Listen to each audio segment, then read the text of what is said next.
குடும்பத்துல வந்து ஒரு கொலை நடந்திருக்கு, அநேக ஜீவிகளோட பலி நடந்திருக்கு. அப்படில வந்து பிரதர் மோகன் சி ஜப கூட்டத்துல அவங்க கலந்துப்பாங்க. வேற டிவி போன்னு சொல்லி அவ்வளோ என்னன்றது எனக்கு தெரியாது, அது நீங்க பாத்துக்கங்க. ஆனா நான் இப்ப இருக்கிறக்குள்ள என்ன நீங்க காப்பாத்துங்க. சோ ஒரு கொலை நடந்திருக்கிறது வந்து அவங்களோட மூத்த மகள் அது சொல்றாரா, மோசஸ் என் பேர் என்ன தெரியுமா? ஆதி தேவன் உன் அடைக்கலமே, அவர் நித்திய புயங்கள் உன் ஆதாரமே. அநாதி தேவன் உன் அடைக்கலமே, அவர் நித்திய புயங்கள் உன் ஆதாரமே. இந்த தேவன் என்றென்றும் உள்ள சதா காலமும் நமது தேவன். மரண பரியந்தம் நம்மை நடத்திடுவார், மரண பரியந்தம் நம்மை நடத்திடுவார். Praise the Lord. கர்த்தரின் பரிசுத்த நாமத்துக்கு ஸ்தோத்திரம். இந்த நவம்பர் 7ஆம் தேதி ஃபர்ஸ்ட் சபத்து நாள் ஆண்டவர் நமக்கு கொடுத்ததுக்காக நன்றி. இன்றைக்கு நான் எடுத்திருக்கிற தலைப்பு அநாதி தேவன், எட்டர்னல் காட். இந்த தலைப்புல தான் நான் பேச போறேன். தலைப்புக்கு போறதுக்கு முன்னாடி ஒரு சின்ன ஜெபம் பண்ணுவோம். அன்பின் பரலோக தந்தையே, அப்பா ஆண்டவரே, இன்றைக்கு நான் எடுத்திருக்கிற தலைப்பு அநாதி தேவன். ஆண்டவரே, எங்களுக்கு பூமியில வாசம் செய்யறதுக்கு ஆண்டவரே எங்களுக்கு ஒரு குடும்பம் நீங்க கொடுத்துருக்கிறீங்க. எங்களுக்கு தாய் தகப்பன், சகோதர சகோதரிகள், உறவுகள் எல்லாமே நீங்க கொடுத்துருக்கீங்க. நாங்க அநாதி கிடையாது. ஆனா ஆண்டவரே, நாங்க மரிக்கும் போது, எங்களோட ஜீவன் பிரியும் போது நாங்க தனியாக போகிறோம். ஆண்டவரே, எங்களோட ஆத்மா வந்து ஆண்டவரே உங்களோட ராஜ்யத்துல போய் சேரணும். அங்க எங்களுக்கு ஒரு இடத்தை நீங்க ஆயுதமா பண்ணி வச்சிருக்கீங்க. அந்த வாசஸ்தலத்துல நாங்க தங்க வேண்டும். ஆண்டவரே, இந்த பூமியில வாழ்றக்குள்ளோ நாங்க பிறந்ததுல இருந்து மரணம் வரைக்கும் ஆண்டவரே எங்களுக்கு நீங்க அடைக்கலமாக இருக்கணும். ஆண்டவரே, எங்களுக்கு உங்களோட ராஜ்யத்தை சேரக்கூடிய தருவாயில ஆண்டவரே எங்களுக்கு எந்த ஒரு பிரச்சனைகள் வந்தாலும் சரி ஆண்டவரே, இந்த பொல்லாத பிசாசுகள் எங்க உள்ளத்துல எங்களோட சிந்தனையை கரப்படுத்தும் ஒரு நிலைமையில வரக்குள்ள ஆண்டவரே, அதுல இருந்து எங்களை விடுவித்து ஆண்டவரே எங்களை தப்பு வைக்கணும். ஆண்டவரே, இந்த சோதனையிலிருந்து எங்களை நீங்க தப்பு வைக்கணும். ஆண்டவரே, எங்களை நாங்க பரிசுத்தமாக்கி கொண்டு வாழணும். ஆண்டவரே, உங்களோட ராஜ்யத்துல நாங்க இடம் பெறணும்.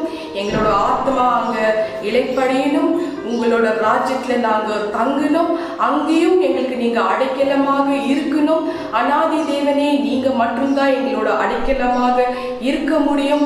ஆவியானவரே, இந்த விஷயத்தை கொண்டு நீங்க பேசுங்க. ஆண்டவரே, இன்னும் அதிகமா நாங்க தெரிஞ்சுக்கணும். இந்த அநாதி தேவன் யார் என்று நாங்க புரிஞ்சுக்கணும். எங்கள் ஆண்டவராகிய இயேசு கிறிஸ்து நாமத்தினால் ஜெபிக்கிறேன், என் ஜீவனுள்ள நல்ல பிதாவே. ஆமென், ஆமென், ஆமென். Praise the Lord. அநாதி தேவனே உங்கள் அடைக்கலம், இந்த ஒரு தலைப்புல தான் நான் பேச போறேன்.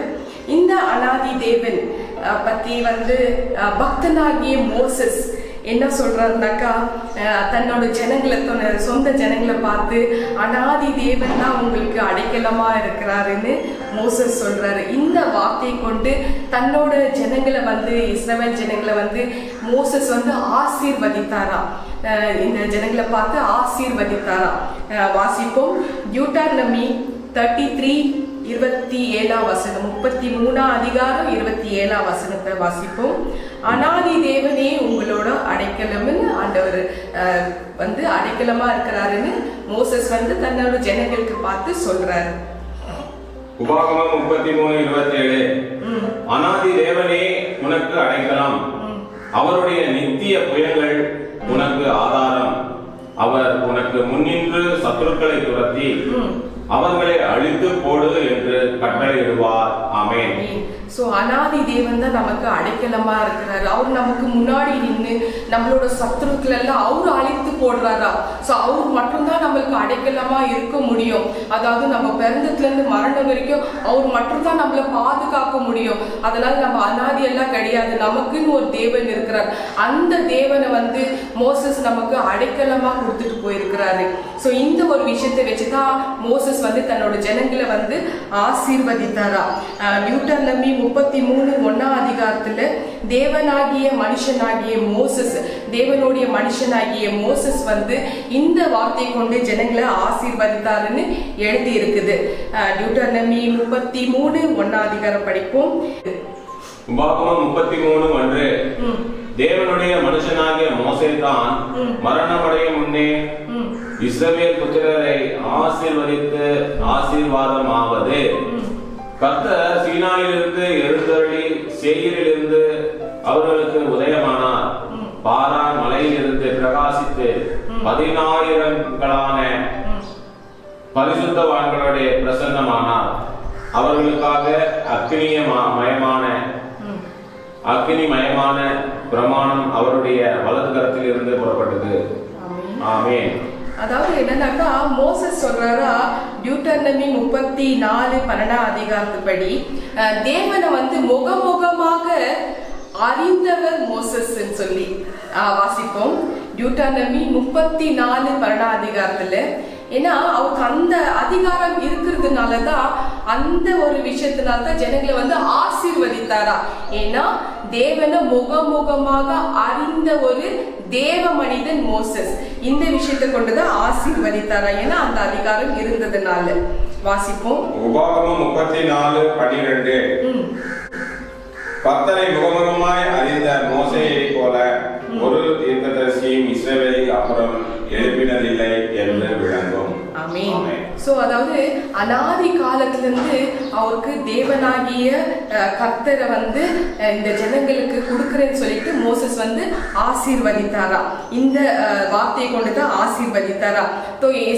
எதுக்குனாக்கா மோசஸ் வந்து தன்னோட சொந்த ஜனங்களை வந்து தன்னோட சொந்த குழந்தைங்களை போல 40 வருஷமா சுமந்துட்டு வந்தாரா. அது நம்ம எல்லாமே வேதத்துல படிச்சிருக்கிறோம், எல்லாருமே படிச்சிருக்கிறோம் மோசஸ் பத்தி.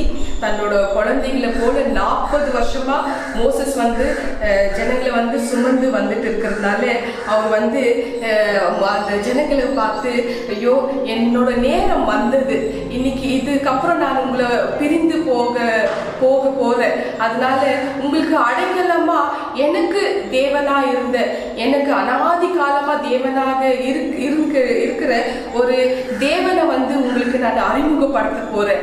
அந்த அநாதி தேவன் தான் உங்களுக்கு அடைக்கலமாக இருக்க போறாரு.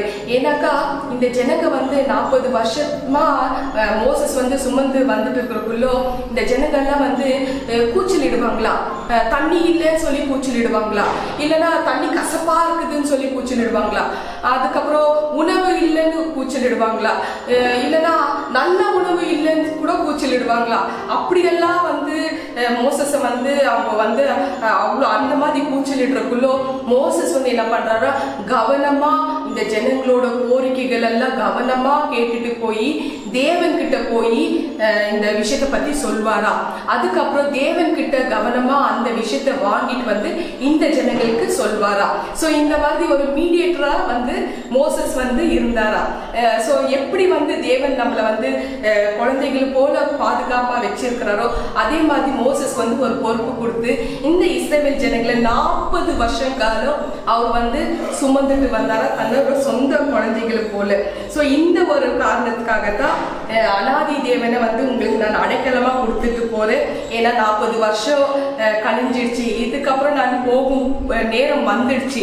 அதனால எனக்கு தேவனாக இருந்த அநாதி தேவனை உங்களுக்கு வந்து நான் அடைக்கலமா கொடுக்க போறேன்னு தன்னோட சொந்த ஜனங்களுக்கு வந்து அவர் வந்து சொல்றாரா, விரும்ப போறான்னு. நான் வந்து எனக்கு விருப்பமா இருக்கு, என்னோட தேவனை வந்து உங்களுக்கு நான் அடைக்கலமா கொடுத்துட்டு நான் போக போறேன்னு சொல்லிட்டு இந்த ஒரு எட்டர்னல் காட், இந்த ஒரு அநாதி தேவன் தான் நமக்கு இப்போ அடைக்கலமா இருக்கிறாங்க. அதாவது அநாதி காலமா நம்மளோட முற்பிதாக்களோட காலத்துல இருந்து அவர் வந்து இருக்கிறதுனாலதான் அநாதி தேவன்ன்றது பேரே வந்தது. வாசிப்போம். சங்கீதம் 90:2. பர்வதங்கள் தோன்றும் முன்னும் நீர் பூமியையும் உலகத்தையும் உருவாக்கும் முன்னும் நீரே அநாதியாய் என்றென்றைக்கும் தேவனாய் இருக்கிறேன். ஆமென். அவர் அநாதியாய் என்றென்றுக்கும் உயிரோட இருக்கிறாரு, தேவனாய் இருக்கிறார். அநாதியா என்றென்றுக்கும் தேவனாய் இருக்கிறதுனாலதான் அவருக்கு அநாதி தேவனின் பேரே வந்தது. மோசஸை பார்த்து ஆண்டவர் சொல்றாரா, மோசஸ் என் பேர் என்ன தெரியுமா அப்படின்னு கூப்பிட்டு மோசஸ்கிட்ட பேசுறாராம். அவர் ஒரு நண்பன் போல மோசஸ் கிட்ட பழகின ஒரு தேவன், ஒரு நல்ல தேவன். மோசஸை வந்து ஒரு ஃப்ரெண்டு போல அவ்வளோ பாசமா பழகின ஒரு தேவன். அவர் மோசஸை கூப்பிட்டு சொல்றாரா, மோசஸ் என் பேர் என்ன தெரியுமா, நான் என்றென்றைக்கும் இருக்கிறவராகவே இருக்கிறேன். ஐ ஆம் ஹூ ஐ ஆம், நான் என்றென்றைக்கும் இருக்கிறவராகவே இருக்கிறேன் சொல்லிட்டு மோசஸ் சொல்றாரு. அதாவது என்னன்னா, நான் ஆபிரகாமின் தேவனா இருக்கிறேன், நான் யாக்கோபின் தேவனா இருக்கிறேன், நான் ஈசாக்கின் தேவனா இருக்கிறேன், நான் இருக்கிறவராகவே இருக்கிறேன். ஐ ஆம் ஹூ ஐ ஆம். ஸோ அதனால வந்து அவர் என்றென்றைக்கும் உன்னோட முற்பிதாக்களின் தேவனாகவே இருக்கிறேன்னு மோசஸ் சொல்றாரா. அது வசனத்து மூலமா நம்ம படிப்போம். எக்ஸோடஸ் 3ஆம் அதிகாரத்துல 14, 15, 16 படிப்போம். யாத்ராகமம் 3 வசனம் 14 முதல் 16 வரை. அதற்கு தேவன் இருக்கிறவராக இருக்கிறேன் என்று மோசேயுடனே சொல்லி இருக்கிறேன் என்பவர் என்னை உங்களிடத்திற்கு அனுப்பினார் என்று இஸ்ரவேல் புத்திரரோடே சொல்வாயாக என்றார். மேலும் தேவன் மோசேயை நோக்கி, ஆபிரகாமின் தேவனும் ஈசாக்கின் தேவனும் யாக்கோபின் தேவனுமாய் இருக்கிற உங்கள் பிதாக்களுடைய தேவனாகிய கர்த்தர் என்னை உங்களிடத்திற்கு அனுப்பினார் என்று நீ இஸ்ரவேல் புத்திரருக்கு சொல்வாயாக. என்றைக்கும் இதுவே என் நாமம், தலைமுறை தலைமுறை தோறும் இதுவே என் பேர் பிரஸ்தாபம். நீ போய் இஸ்ரவேலின் மூப்பரை கூட்டி அவர்களிடத்தில் ஆபிரகாம், ஈசாக்கு, யாக்கோபு என்பவர்களுடைய தேவனாய் இருக்கிற உங்கள் பிதாக்களுடைய தேவனாகிய கர்த்தர் எனக்கு தரிசனமாகி உங்களை நிச்சயமாய் சந்தித்து எகிப்தில் உங்களுக்கு செய்யப்பட்டதை கண்டேன் என்றும், நான் உங்களை எகிப்தின் சிறுமையில் இருந்து நீக்கி பாலும் தேனும் ஓடுகிற தேசமாகிய கானானியர், ஏத்தியர், எமோரியர், பெரிசியர், ஏவியர், எபூசியருடைய தேசத்துக்கு கொண்டு போவேன் என்றும் சொன்னேன் என்றார் என்று சொல்லு. ஆமென். அதாவது என்னன்னாக்கா, இந்த பேர்ல தான் மோசஸ் வந்து தன்னோட ஜனங்களுக்கு தேவனை அறிமுகப்படுத்துறாரு. ஸோ அதே பேர்ல, ஏன்னா தேவன் வந்து மோசஸ் வந்து அனாதி தேவன் என்ற பேரை வச்சுதான் அவர்கிட்ட அறிமுகம் ஆனாரு. நான் இருக்கிறவராகவே இருக்கிறேன்னு சொல்லிட்டு ஐ ஆம் ஹூ ஐ ஆம்னு. ஸோ அந்த பேரை வச்சுதான் ஜனங்களுக்கு மோசஸ் வந்து அறிமுகப்படுத்துறாரு. ஸோ இப்போ வந்து நமக்கு ஜனங்களுக்கு வந்து தேவன் தான் நமக்கு அடைக்கலம்ன்றது தெரிஞ்சிடுச்சு. ஸோ இப்போ வந்து மனுஷங்களை யாருமே நம்பாதீங்க, தேவனை மட்டுமே நம்புங்க. ஏன்னா அவர் மட்டும்தான் நமக்கு அடைக்கலமாக இருக்கிறாரு. ஸோ அவர் என்றென்றைக்கும் சதா காலம் உயிரோடு இருக்கிற தேவனாக இருக்கிற ஒரு நல்ல தேவன். அவர் மாறாத தேவன், மடியாத தேவன், இன்றைக்கும் உயிரோடு இருக்கிற ஒரு நல்ல தேவன் அவர் தான். அனாதி தேவன். அனாதி தேவன் தான் நமக்கு அடைக்கலமாக இருக்கிறாரு. ஒரு உண்மை சம்பவ கதை சொல்ற கேளுங்க. இது கதை இல்லை, இது நிஜம்தான், உண்மை சம்பவம். ஒரு வாலிப பையன், அவன் வந்து படிப்பெல்லாம் முடிச்சுட்டு, டிகிரி எல்லாம் முடிச்சுட்டு இப்போ வந்து வேலை தேடணும். இந்த கடலூர்ன்ற கிராமத்துல அவர் வந்து வாசம் பண்ணிட்டு இருக்கிறாரு. ஸோ இப்போ வேலை தேடணும். நல்லா படிச்ச ஒரு பட்டதாரி.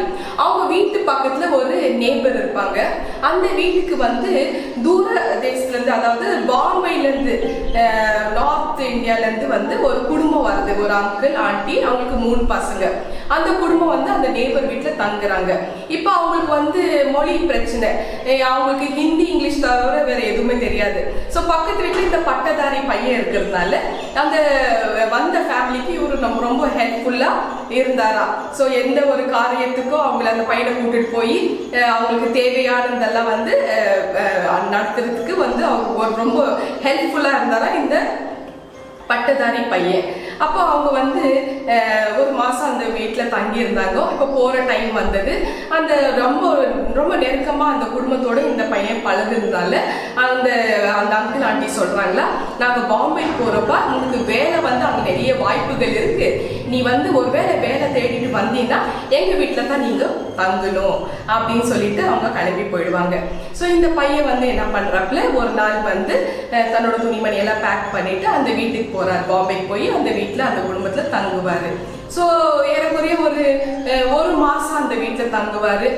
காலையில போவாரு, ஈவினிங் வரக்குள்ள சாயந்தரம் வரக்குள்ள முகமெல்லாம் சுருங்கிய நிலைமையில வருவாரு, வேலை கிடைக்கலன்னு சொல்லி. ஸோ ஒவ்வொரு நாளும் இப்படியே போயிட்டே இருக்கிறக்குள்ள வேலையே கிடைக்காதுங்க. அவர் ஒரு மாசம் இருந்தாராம் அவங்க வீட்டில்.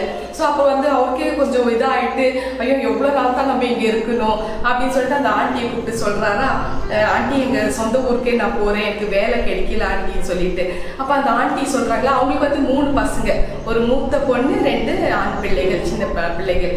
ஸோ அப்படி அந்த ஆண்டிகிட்ட சொல்றக்குள்ள இவரு அந்த ஆண்டி சொல்றாங்களா, இல்லப்பா நீ கண்டிப்பா நீ போ, ஆனா நாளைக்கு போயே, நாளைக்கு வேலை தேடிட்டு சாயந்தரம் போயே அப்படின்னு அந்த பையன்கிட்ட சொல்றாங்களா. ஸோ மறுநாள் காலையில் வேலைக்கு தேடுறதுக்குன்னு போறாப்புல, வேலை கிடைக்கல, ஈவினிங் வந்தாச்சு. இப்போ ஈவினிங் போனோம். அப்புறம் ஆண்டிகிட்ட சொல்றாங்களா, நான் போட்டேன் ஆண்டின்னு. இல்லப்பா நாளைக்கு காலையில போ அப்படின்னு சொல்லிட்டு. ஸோ நாளைக்கு காலையில திரும்பவும் அவருக்கு வேலை தேட போறாரு, வேலை கிடைக்காது, சாயந்தரம் வர்றாரு. இப்படியே ஒரு 2 வாரம் அப்படியே போயிடுச்சா. அவ்வளோ அன்பு அந்த பையன் மேல அந்த ஆண்டி அங்கிளுக்கு. ஸோ இந்த மாதிரி ஒரு சூழ்நிலையில ஸோ கடைசியில் வேலையே கிடைக்காதுங்க. அதுக்கப்புறம் இந்த பையன் என்ன பண்ணுறான்னா, தன்னோட சொந்த ஊருக்கே நான் போகிறேன் ஆண்டின்னு சொல்லிட்டு ஊருக்கு வந்துடுறாரு. அந்த ஊரில் ஒரு நல்ல வேலை கிடைக்குது பையனுக்கு. ஸோ அந்த வேலையில் ஒரு 11 மாதம் அந்த வேலை பண்ணுறாப்புல. வேலை பண்ண உடனே அப்புறம் லீவ் போட்டு என்னோட ஆண்டி அங்கிளை பார்க்க போறேன்னு சொல்லிட்டு கொஞ்சம் துணிமணி எல்லாம் வாங்கின்னு, அந்த குழந்தைங்க 3 பேர் இருக்கிறாங்கன்னு சொன்னேன் இல்லையா, அதனால அந்த கிஃப்ட் வாங்கிட்டு கொஞ்சம் ஸ்வீட்ஸ் எல்லாம் வாங்கின்னு ரொம்ப சந்தோஷமா ட்ரெயின் புக் பண்ணிட்டு இவரு போறாப்புல, அதாவது பாம்பேக்கு போறாப்புல. அவங்க ஸ்ட்ரீட்டுக்கிட்ட வந்துடுறாரு. வந்த பிறகு தற்செயலா ஒரு பாஸ்டர் அந்த வழியில போறக்குள்ள பிரேஸ் தி லார்ட் பாஸ்டர், ஸ்தோத்திரம் வணக்கம் சொல்லி விஷ் பண்றாப்புல. ஸோ இந்த பாஸ்டர் இந்த பையனை பார்த்த உடனே, என்ன தம்பி எந்த ஊர்ல இருந்து வர்ற, யாரை பார்க்க வர, எந்த பொருளெல்லாம் கிஃப்டெல்லாம் வாங்கிட்டு வந்திருக்கிறீங்க, என்ன எதுன்னு விசாரிக்கிறார் அந்த பாஸ்டர். அப்போ இவர் ரொம்ப உற்சாகமா ஆர்வத்தோடு இவர் சொல்றாரா, எனக்கு தெரிஞ்ச ஒரு ஆண்டி அங்கிள் இருக்கிறாங்க, நான் கடலூர் கிராமத்துல இருந்து வந்திருக்கிறேன், இவங்க பார்க்கறதுக்காகவே வந்திருக்கிறேன். இன்னுமே இவருக்கு அப்படியே நின்றுட்டாரா, ஷாக் ஆகி நின்றுட்டாரா. ஐயோ தம்பி உனக்கு விஷயம் தெரியாதா, அந்த ஆண்டி அங்கிள் இப்போ ரீசெண்டா இறந்து போயிட்டாங்கப்பா அப்படின்னு சொன்னக்குள்ள இவனுக்கு என்ன செய்யுது, என்ன வார்த்தை பேசுறதுன்னு தெரியாம போயிடுச்சா. ஐயோ அவங்களுக்கு ஒரு மூத்த மகள் இருந்தாரு, அவங்க என்ன ஆனாங்கன்னு கேட்டாரு. அப்புறம் அவர் சொல்றாரா, அந்த மூத்த மகள் இறந்த பிறகு தான் இந்த தாய் தகப்பனும் அடுத்தடுத்ததான் அந்த துக்கத்திலே இறந்துட்டாங்கன்னு சொல்றாரா. அதுக்கப்புறம் அந்த சின்ன பிள்ளைகள் 2 பேர் ஆண் பிள்ளைகள் இருந்தாங்களே, அவங்க என்ன ஆனாங்கன்னு கேட்கிறாரா. அதுக்கு அவர் சொல்றாரா, அவங்க யாரோ சொந்தக்கார வீட்டுல வளர்ந்துட்டு இருக்கிறாங்கன்னு சொல்லி. இதை கேட்ட உடனே அந்த வாலிப பையனுக்கு அப்படியே உலகமே சுத்தின மாதிரி இருந்ததா, கண்ணெல்லாம் இருட்டாய் போச்சா. வாய் வந்த பொருட்கள், ஸ்வீட்ஸ், கிஃப்ட் எல்லாமே துணிமணி எல்லாம் கீழே போட்டுட்டு நடு தெருவில் நின்று அவ்வளோ கூச்சலிட்டு அழுதாரா. ஆண்டி அங்கிள் எங்க போனீங்க, வேர் டிட் யூ கோன்னு சொல்லி அவ்வளோ கூச்சல் போட்டு அவ்வளோ துக்கத்தோடு அழுந்தாங்களா. ஸோ இந்த மாதிரி தான் நம்ம குடும்பத்தில் யாராவது ஒருத்தர் நம்மளுக்கு ரொம்ப நேசமாக இருக்கிறவங்க, பிரியமாக இருக்கிறவங்க நம்மளை விட்டு பிரியும் போது நமக்கு உலகமே நம்ம கையில் இல்லை, இருட்டாயிடும், நம்மளால ஒண்ணுமே பண்ண முடியாது. அந்த ஒரு சூழ்நிலை அப்படி நம்ம கதறி அழுற நேரங்கள் அநேகம் உண்டு, இப்ப கூட உண்டு. ஸோ இந்த மாதிரி ஒரு சூழ்நிலை தான் மோசஸ் சொல்றார் தன்னோட சொந்த ஜனங்களுக்கு, எனக்கு அடைக்கலமா இருந்த ஒரு தேவனை, என்ன காப்பாத்திட்டு வந்த ஒரு தேவனை உங்களுக்கு நான் அடைக்கலமா கொடுத்துட்டு போறேன், அவர் தான் உங்களோட அடைக்கலம்னு சொல்லி மோசஸ் தன்னோட ஜனங்களை பார்த்து சொல்றாரு. இந்த ஒரு காரணத்துக்கு தான் என்றென்றைக்கும் மோசஸ் சொல்றாரு, என்றென்றைக்கும் அழியாத ஒருவனை. ஏன்னா மனுஷங்கள்லாம் அழிஞ்சு போயிடுவாங்க. அதனால மோசஸ் சொல்றார் தன்னோட ஜனங்களை பார்த்து, என்றென்றும் அழியாத ஒருவனை உங்களுக்கு நான் அடைக்கலமாக தந்து போகிறேன். என்றென்றைக்கும் அழியாத ஒரு தேவன் இப்ப வரைக்கும் உயிரோடு இருக்கிறார். எனக்கு அனாதி தேவனாக இருந்த ஒருவனை உங்களுக்கு நான் அடைக்கலமாக கொடுத்துட்டு போறேன். அதனால நீங்க யாருமே கவலைப்படாதீங்க, என்றென்றைக்கும் அந்த தேவன் தான் நமக்கு இருக்க போறாரு. இப்போ இந்த நொடியில கூட அதே தேவன் தான் நம்ம மத்தியில இருக்கிறாரு. அதனால யாருமே அனாதிகள் கிடையாது, நமக்கு அடைக்கலமாக ஒரு தேவன் இருக்கிறாரு. அவர் தான் அனாதி தேவன், என்றென்றைக்கும் நேற்றும் இன்றும் என்றும் மாறாத ஒரு தேவன் இருக்கிறார். இருக்கிறாரு, அவர் இன்னைக்கும் உயிரோடு இருக்கிறாரு. இந்த ஒரு அடைக்கலத்தை நம்ம தேடிட்டு போகணும். நான் எப்போதும் வந்து எந்த ஒரு மெசேஜ் சொன்னாலையும் எந்த ஒரு விஷயத்த ஜனங்க வந்து என்கிட்ட வந்து கேட்டு எனக்கு வந்து எங்க குடும்பத்துல இந்த மாதிரி கஷ்டங்கள் இருக்கு சிஸ்டர், எங்களுக்கு வழிகள் நீங்க சொல்லுங்க சொன்ன பிறகு நான் உடனே ஆன்சர் எல்லாம் சொல்ல மாட்டேன். நான் எப்போதும் ஆண்டவரை கேட்டு நான் உங்களுக்கு சொல்றேன்னு சொல்லி நான் தியானம் பண்ணிட்டு தான் அவங்களுக்கு வந்து பதில சொல்வேன். அந்த பதிலுக்காக நான் வந்து காத்துட்டு இருப்பேன், ஆயத்தமா காத்துட்டு இருப்பேன். அதாவது ஒரு நாயை போல காத்துட்டு இருப்பேன் என் தேவனோட பதிலுக்காக. ஸோ அது வந்த பிறகு அதை ரிசீவ் பண்ண பிறகு நான் வந்து ஜனங்களுக்கு நான் சொல்லுவேன். இப்போ ஒரு உண்மை சம்பவம் சொல்றேன் பாருங்க. அக்டோபர் 21 2021, அதாவது போன மாதம் தான். அந்த மாதத்தில் வந்து எனக்கு ஒரு ஃபோன் கால் வந்தது. எங்கள் ஊரில், நாங்கள் பெங்களூரில் இருக்கிறதுனால எங்கள் மாமாக்கிட்டேருந்து ஒரு கால் வந்தது. உங்கள் அப்பா ரொம்ப சீரியஸாக இருக்கிறாரு, ஆக்சிஜன் லெவல் எல்லாமே லோ ஆகிட்டு இருக்கு, இதுக்கு மேலே சான்ஸே கிடையாது, டாக்டர் சொல்கிறாங்க வந்து வென்டிலேட்டர் வைக்கணும்னு சொல்லி, தொண்டை அறுத்துட்டு வென்டிலேட்டர் வைக்கணும்னு சொல்லி. ரொம்ப சேட் நியூஸ் இது, நான் உங்களுக்கு தெரிய வைக்கிறேன். அதனால கடைசியாக வந்து உங்கள் அப்பா முகத்தை பார்த்துட்டு போயிடு அப்படின்னு சொல்லி சொல்கிறாப்புல. உடனே நான், என் கணவன், என் மகள் வந்து திருநெல்வேலியிலேருந்து கிளம்பி பெங்களூருக்கு போகிறோம். அந்த போன உடனே அங்கே 5 மணி ஈவினிங் தான் என்னை வந்து அலோவ் பண்ணுறேன்னு சொல்லிட்டாங்க ஐசியூவில். நான் வந்து ஜெபத்திலேயே போகிறேன். எங்கள் அப்பா வந்து ஆண்டவரே குணமாக்கணும்னு சொல்லிட்டு, சுகம் கொடுக்கணும், அவருக்கு நல்ல இயற்கையான மூச்சு சுவாச காற்று நீங்கள் கொடுக்கணும்னு ஜெபத்திலே இருந்தேன் நான். அப்புறம் போனேன் ஐசியூவில் போயிட்டு எங்கள் அப்பாவோட தலையில் கை வச்சு ஆவியில் நிறைந்து நான் ஜெபம் பண்ணேன். அந்த பரிசுத்த ஆவியானவர் வந்தாரு, அவரோட வல்லமை இறங்கியது. அவர் 4 நாளுங்க ஹாஸ்பிட்டல்ல இருந்தாரு. 5ஆவது நாள் டிஸ்சார்ஜ் ஆகி இப்போ வீட்டில் இருக்கிறாரு. ஹல்லேலூயா. ஸோ இவ்வளோ ஒரு நல்ல தேவன், அற்புதங்கள் செய்கிற ஒரு நல்ல தேவன். மனதுருக்கத்தோடு நீங்கள் ஜெபம் பண்ணா அங்கே நிச்சயமா அதிசயங்களும் அற்புதங்களும் நடக்கும். ஏன்னா என் ஆவியானவர் அவ்வளோ பவர்ஃபுல்லான காடு. அந்த ஜெபத்தை, என்னோட ஜெபத்தை கேட்டாரு, அவர் வந்து ஒரு அற்புதத்தை செய்தாரு. ஆக்சுவலி என்னன்னாக்கா, அந்த ஒரு ஐசியூல எனக்கு வேற ஒரு குடும்பத்தை ஆண்டவர் எனக்கு காமிச்சாரு. இப்போதான் நீங்க நல்லா கவனமா கேட்கணும். எங்க அப்பாவுக்கு ஐசியூல இருக்கிறக்குள்ள எதிர் பெட்ல ஒரு தாய் இருந்தாங்க. அவங்க 75+ ஏஜ். அவங்க ஜெயின் குடும்பத்துல சேர்ந்துங்க. கிறிஸ்துவ அறியாத ஒரு குடும்பம், ஜெயின் குடும்பம். அவங்களோட பேர் வந்து கமலாபாய். ஸோ இந்த அந்த அம்மாவை வந்து என் கண்ணில் படுற மாதிரி ஆண்டவர் காமிச்சாரு. ஸோ இந்த ஒரு சூழ்நிலையில வந்து நான் இப்போ ஐசியூல இருக்கிறதுனால வெயிட்டிங் ஹாலில் அந்த கமலாபாயோட 2 பசங்க இருக்கிறாங்க. ஒரு பையன் 40 வயசு, ஒரு பொண்ணு 38 வயசு. இவங்க கூட எங்க மூத்த அக்கா, அவங்க வந்து பேசிட்டு இருக்கிறாங்க. அவங்க HDFC பேங்க் மேனேஜரா இருக்கிறாங்க. அவங்க வந்து பேசிட்டு இருக்கிறாங்க. அது என்ன பேசிட்டு இருக்கிறாங்கன்னாக்கா, அவங்க எங்க அக்கா சொல்றாங்க, இப்போ போயிருக்கிறாங்களா ஐசியூக்கு எங்க தங்கச்சி. அவங்க வந்து 1.5 வருஷத்துக்கு முன்னாடி பிரெயின் டியூமர் சர்ஜரி ஆகி வந்துங்க, தேவனை தரிசனம் பண்ணி வந்துங்க. அவங்க வந்து ஸ்பிரிச்சுவல்ல வந்து ரொம்ப பக்தியா இருக்கிறாங்க. அவங்க ஜெபம் பண்ண நிச்சயமா வந்து நல்லது நடக்கும் அப்படின்னு சொல்லி என்னை பத்தி சொல்லி வச்சிருக்கிறாங்க. இது எனக்கு தெரியாது. அதுக்கப்புறம் நான் வந்து எங்க அப்பா பார்த்து ஜெபம் எல்லாம் முடிச்சுட்டு நான் வந்து எங்க அக்கா கிட்ட வந்து பேசணும்னு வர 2 பேரும் அந்த கமலாபாயோட 2 பசங்க உட்காந்துருந்தாங்களே, ஒரு ஆண் ஒரு பெண்ணு. நான் வந்த உடனே எந்திரிச்சிட்டாங்க. அவ்வளோ ஒரு மரியாதை, அவங்க உள்ளுக்குள்ள ஒரு ஏதோ ஒரு கேட்கணுன்ற ஒரு துடிப்பு. எந்திரிச்சு எனக்கு இடம் கொடுத்தாங்க. நான் உட்காந்து எங்க அக்கா கிட்ட நான் சொன்னேன், அப்பா வந்து ஜெபம் பண்ணிக்கிற, நிச்சயமா நல்லா ஆயிடுவாரு, குணமாயிடுவாருன்னு. இப்போ இந்த 2 பசங்க வந்து என்கிட்ட பேச ஆரம்பிக்கிறாங்க. சிஸ்டர், எங்க அம்மா வந்து உங்க அப்பா எதிர்பெட்ல தான் இருக்கிறாங்கன்னு சொல்லி, அவங்கள பத்தி நீங்க ஜெபம் பண்ணுங்க, அவங்க பொழிச்சு வரணும், அவங்க வருவாங்களா மாட்டாங்களா அதை எங்களுக்கு சொல்லுங்கன்னு சொல்லிட்டு உடனே 4 வார்த்தைகள் ஆண்டவர் ஆவியானவர் வந்து பக்கத்துல நின்று பேச ஆரம்பிச்சிட்டாரு. நான் சொன்னேன், அந்த அம்மா வந்து 2nd ஸ்டேஜ் முடிஞ்சு 3rd ஸ்டேஜ்ல இருக்கிறாங்க. அவங்களுக்கு கணக்கு நடந்துட்டு இருக்கு. அவங்க வந்து மிக பெரிய இழப்பு அவங்களுக்கு வந்திருக்கு. அந்த குடும்பத்துல வந்து ஒரு கொலை நடந்திருக்கு, அநேக ஜீவிகளோட பலி நடந்திருக்கு. ஸோ அவங்களுக்கு மிகப்பெரிய இழப்புன்னு நான் சொன்னேன். இருந்த வீடு, வாழ்ற வீடு கூட, சொந்த வீடு கூட அவங்களுக்கு இப்போ இல்லாத பட்சத்தில் இருக்கு. அந்த ஒரு மன அழுத்தம், மிகப்பெரிய இழப்பு. அவங்க சுமார் ஒரு 65 வருஷமா கஷ்டத்தை தான் அனுபவிச்சிருக்கிறாங்கன்னு நான் சொன்னேன்.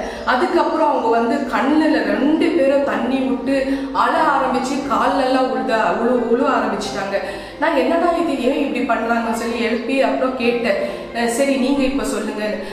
ஆமா சிஸ்டர், எங்க வீட்டுல வந்து எங்க அம்மா வந்து 4 பசங்க, எங்க அப்பா அம்மாவுக்கு 4 பசங்க, 2 ஆண் பிள்ளைகள், 2 பொம்பளை பசங்க. அதுல வந்து நாங்க வந்து சின்ன வயசுலயே இருக்கிறக்குள்ளோ, ஒரு 7-8 வயசுல இருக்கிறக்குள்ளவே எங்க அப்பா வந்து தவறிட்டாரு. எங்க அப்பா இறந்த பிறகு எங்க அம்மா தான் வந்து எங்களை வந்து கஷ்டப்பட்டு வளர்த்தாங்க. ஸோ எங்களை கஷ்டப்பட்டு வளர்த்து ஆளாக்கி எங்க மூத்த அண்ணனுக்கு கல்யாணம் ஆகி 3 பசங்க ஆனது. 3 பசங்க வந்து ஒரு 10, 12 வயசு 8 வயசு இருக்கிறக்குள்ளவே அந்த வளர்த்த பசங்க வந்து அடுத்தடுத்து தான் இறந்துட்டாங்க. 3 பிள்ளைகளும் இறந்துட்டாங்க. கடைசியா ஒரு மகளுக்கு 11 வயசு. அந்த மகளும் இப்போ உயிரோடு இருக்கிறா, ஆனா நோயினால இருக்கிறாங்க. அதுக்கப்புறமா 2வது மகள். அந்த மகள் வந்து 6 மாசத்தான் ஆச்சாங்க கல்யாணம் ஆகி. கருத்து வேறுபாடுனால கணவன் மனைவிக்குள்ள ஒரு சண்டைனால இந்த கணவன் என்ன பண்றாரு, இந்த ஒரு பெரிய இரும்பு ராட் எடுத்து அந்த மனைவி தலைமையில அடிச்சு ஸ்பாட் அவுட் டெட். ஸோ அது அவங்களுக்கு வந்து வயிற்றுல வந்து ஒரு குழந்தை இருந்தது, எல்லாமே போச்சு. ஸோ அந்த குடும்பம் நிர்மூலமாக ஆயிடுச்சு. அதுக்கப்புறம் 3வது மகன். அந்த மகன் தான் நான் பேசிட்டு இருக்கிறேன், அந்த மகன்கிட்டயும் அவங்க தங்கச்சிக்கிட்டையும். அந்த மகனுக்கு 40 வயசு, கல்யாணமே ஆகலை. அந்த தங்கச்சி லாஸ்ட் தங்கச்சிக்கு 38 வயசு, கல்யாணம் ஆகி 9 வருஷம் ஆயிருக்கு. 7 அபார்ஷன் ஆகி இன்னி வரைக்கும் குழந்தை பாக்கியமே இல்லை. ஸோ எல்லா வார்த்தைகள் இப்போ நீங்க கேட்டிருப்பீங்க, எல்லா வார்த்தைகள் உண்மையான வார்த்தைகள். அந்த அம்மா கமலாபாய் அம்மா வந்து மிகப்பெரிய இழப்புன்றது என்னன்றது உங்களுக்கு தெரிய வந்தது. ஸோ ஒரு கொலை நடந்திருக்கிறது வந்து அவங்களோட மூத்த மகள், அதுவே அவங்களால தாங்க முடியல. அதுக்கப்புறம் கணவன் முதல்ல இறந்துட்டாரு. மூத்த மகனோட 3 குழந்தைங்க இறந்து போச்சு. மூத்த மகளும் இறந்து போயிடா கொலைனால. 3வது பையனுக்கு கல்யாணமே ஆகல. 4வது மகளுக்கு வம்ச விருத்தியே ஆகல, ஏன்னா 7 அபார்ஷன். ஸோ இது தாங்க மிகப்பெரிய லாஸ். இப்போ வந்து அவங்க வீடு வாழ்ந்துட்டு இருக்கிற வீடு அவ்வளோ கஷ்டங்கள் வந்ததுனால பக்கத்துல ஒரு வாடகை வீடு எடுத்து அங்க இருக்கிறாங்க. இப்ப அந்த வாடகை வீட்டுல இருக்கிறதுனால இந்த சொந்த வீட்டுல ஒருத்தரை குடியிருக்க வச்சிருக்கிறாங்க. அவங்க இப்ப அந்த வீடை காலி பண்ண மாட்டேன்னு கேசு போட்டுட்டு அப்படி இருக்கிறாங்க, கொடுக்க மாட்டேன்னு சொல்லி. ஸோ இந்த மாதிரி ஒரு மிகப்பெரிய லாஸ்ல இந்த அம்மா இருக்கிறாங்க. இப்போ வந்து எனக்கு முழுசா தெரிய வந்துருச்சு. ஸோ அப்போ நான் வந்து சொன்னேன், நீங்க முதல்ல போய் ஒரு 1/2 லிட்டர் தண்ணி வாங்கிட்டு வாங்க சொல்லிட்டு. ஸோ அந்த தண்ணி வாங்கின உடனே நான் சொன்னேன், நான் 3 மணிக்கு தான், ஏர்லி மார்னிங் 3 மணிக்கு தான் தியானம் பண்ணுவேன். நான் ஆண்டவர்கிட்ட வார்த்தையை கேட்டுட்டு வந்து உங்களுக்கு நான் சொல்றேன் அப்படின்னு சொல்லி நான் வந்து கிளம்பி போயிட்டேன் வீட்டுக்கு. 3 மணிக்கு தியானம் பண்றேன். ஆண்டவர் பேச ஆரம்பிச்சிட்டாரு. அவர் சொல்றாரு, இந்த ஜீவாத்ம தண்ணியே அந்த மகள் கமலாபாய் என்ற மகள், அவங்களுக்கு வந்து தொண்டையில அறுத்து இருக்கிறதுனால மூக்குல வழியில தான் பாலும் தண்ணியும் போயிட்டு இருக்கு. அந்த தண்ணியை வந்து ஒரு முடி நீங்க கொடுக்கணும், அவங்க குடும்பத்துல ஒருத்தர் கொடுக்கணும். அதை அவங்க ரிசீவ் பண்ண உடனே அந்த ஆத்மா வந்து அவரு வந்து கூப்பிட்டுட்டு போறேன்னு ஆண்டவர் சொல்றாரு. ஸோ இந்த ஜீவாத்மாவை நான் கூப்பிட்டுட்டு. ஸோ அந்த தண்ணி ஊற்றின பிறகு தான் அந்த உயிர் பிரிய போகுதுன்றது தேவன் வந்து எனக்கு சொல்லிட்டாரு. அது அப்போ வந்து நான் ஜெபம் பண்ணிட்டு அந்த 2 பசங்களை கூப்பிட்டு நான் சொல்றேன், இந்த மாதிரி இந்த ஒரு மூடி தண்ணி வந்து நீங்க உங்க அம்மா கொடுக்கணும். ஆண்டவர் வந்து ஒரு கஷ்டமும் இல்லாம ஆண்டவர் வந்து அந்த ஆத்மாவை கூட்டிட்டு போறேன்னு சொல்லி இருக்கிறாரு. இப்போ அவங்களுக்கு புரிய வருது. 1 மாசமா அவங்க வந்து ஐசியூல இருந்து பாவம் அவ்வளோ செலவு, ஒரு நாளைக்கு 70-75,000 செலவாயிட்டு இருக்கு. இருந்தாலும் அந்த அம்மா உயிர் பொழைக்கிற மாதிரி இல்லை. ஸோ ஏன்னா அந்த குடும்பத்துல வந்து ஒரு ரத்த குடிக்கிற ஆவி இருக்கு, துஷ்ட ஆவி இருக்கு. இப்ப பரிசுத்த ஆவியானவர் வந்து ஒரு வழியை திறக்கணும், ஒரு விடுதலை கொடுக்கணும்னு விரும்புறாரு. இந்த குடும்பத்தை வந்து நான் ஜபத்துல வைக்கிறக்குள்ள அந்த முழு குடும்பம் இருட்டா காமிக்கிறாரு. இப்ப இந்த குடும்பத்துல ஒரு வெளிச்சத்தை கொடுக்க ஆண்டவர் விரும்புறாரு. அந்த ஆத்மாவை ஆண்டவர் கூட்டிட்டு போறாரு. நீங்க உடனே கல்யாணம் பண்ணிக்கங்க, மீதி உள்ள தண்ணியை நீங்க 2 பேரும் ஸ்பிளிட் பண்ணிட்டு நீங்க குடிக்க. அந்த பிரதருக்கும் சொன்ன, அந்த சிஸ்டருக்கும் சொன்னேன், நீங்க கல்யாணம் ஆன பேருக்கு உங்களுக்கு குழந்தை பாக்கியம் ஆண்டவர் கொடுக்குறேன்னு சொல்லியிருக்கிறாரு. அதே நேரத்தில் அவங்க தங்கச்சி 7 அபார்ஷன் ஆன தங்கச்சிக்கு உங்களுக்கு வந்து கர்ப்பத்தின் கனியை ஆசீர்வதித்து இருக்கிறாரு. அவர் வந்து பிள்ளைகளை கொடுக்க போறேன்னு ஆண்டவர் வாக்கு கொடுத்துருக்கிறாரு. ஸோ தொடர்ந்து நீங்க வந்து இதுல வந்து தேவனை விசுவாசத்தோட நம்பி அம்மாவுக்கு இந்த தண்ணியை கொடுங்க. ஸோ அதே மாதிரி அவங்க 8:15 கொடுத்தாங்க, காலையில 9:10 அவங்க இறந்துட்டாங்க. ஸோ இந்த செய்தி வந்த உடனே அவங்களுக்கு ரொம்பவே ஆச்சரியமாயி ஒரு விடுதலை ஆயிடுச்சு.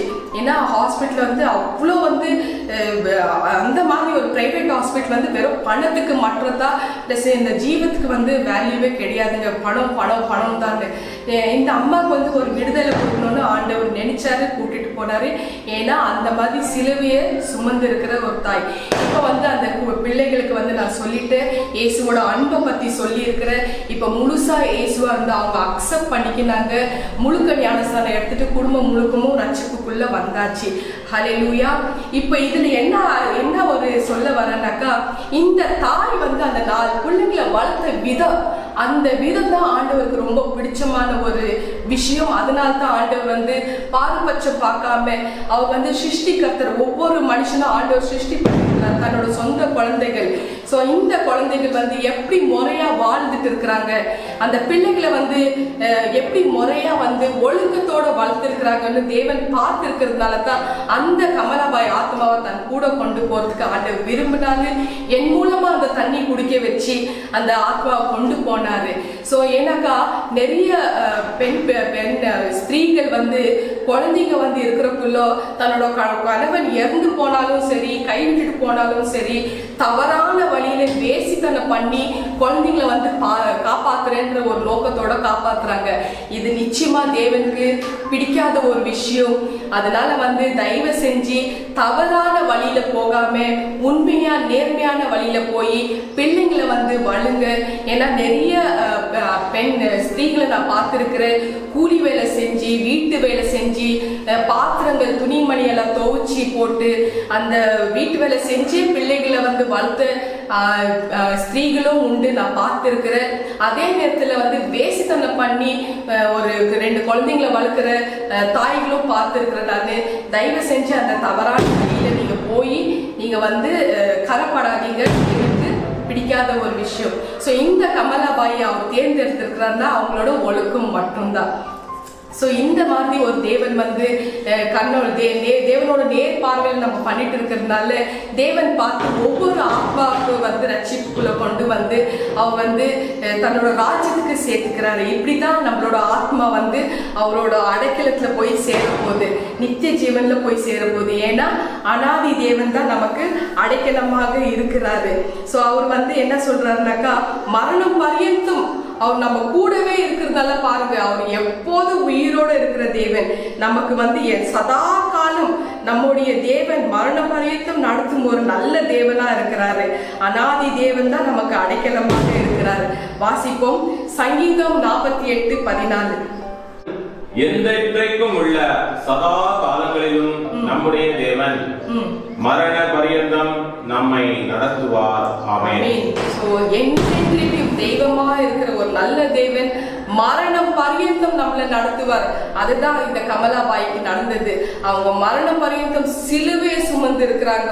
அவங்க கிறிஸ்துக்குள்ள இல்லைன்னா கூட பரவாயில்ல, அவங்க ஒழுக்கமா வாழ்ந்ததுனால கடைசி நேரத்துல ஜீவாத்மா தண்ணியை கொண்டு கொடுத்து அவங்க அந்த ஆத்மாவை கூட்டிட்டு போறதுக்கு காரணம் என்ன தெரியுமா? அவங்களோட ஒழுக்கம். சோ என்றென்றைக்கும் சதா காலமா உயிரோட வாழ்கிற தேவன் நம்மளோட அடைக்கலமாக இருக்கிறாரு. அதுவும் மரணம் பரியந்தம். அது மட்டும் ஞாபகத்துல வச்சுக்கங்க, தவறான வழியில நீங்க போகாதீங்க. இன்னொரு காரியம் ஆண்டவர் நம்மளுக்கு அனாதி தேவன் நமக்கு கொடுக்கிறாரு. இன்னொரு காரியத்தை பத்தி நம்ம அனாதி தேவனை பத்தி படிப்போம். ஏசாயா 40ஆம் அதிகாரத்துல 28ஆம் வசனத்தை படிப்போம்.